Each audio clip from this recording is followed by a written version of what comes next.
Покрај Вибо Груп вчера украинската компанија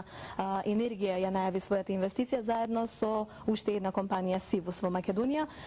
но во последните 2 недели сведоци сме на донесени одлуки за инвестиции во Македонија на околу 10 на други странски компании. Зошто токму Македонија? Па мислам дека условите кои што Македонија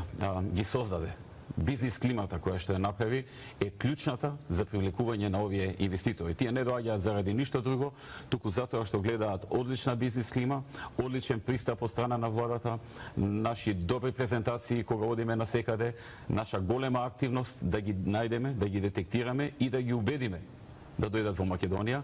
Повеќе министри работат на тоа и тоа си дава своји резултати и тоа најголемите резултати ги дава сега кога кризата во Европа почна да олабаува, да попушта, таа се уште не е завршена, но се чувствува дека го губи здивот и нормално целиот наш труд од минатите години кој што не дека не се валоризираше преходно и преходно доаѓаа компании, но не толку сега кога кризата попушта,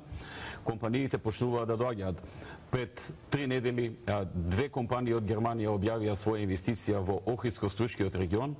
едната со 1000 вработувања, втората со 800 вработувања. Двете ќе почнат во браунфилд инвестиција, а додека работат во таа постоечка хала, во 2 различни постоечки хали, ќе градат своја фабрика во технолошко-индустријската развојна зона Охрид Струга. Се објави италијанската компанија за производство на машини за печатарската индустрија, своја фабрика во близина на Скопје со директни 200 вработувања. Во Кочани, покрај тоа што се гради една холандска компанија за производство на семе на цвеќиња, се објави и самата компанија објави уште 100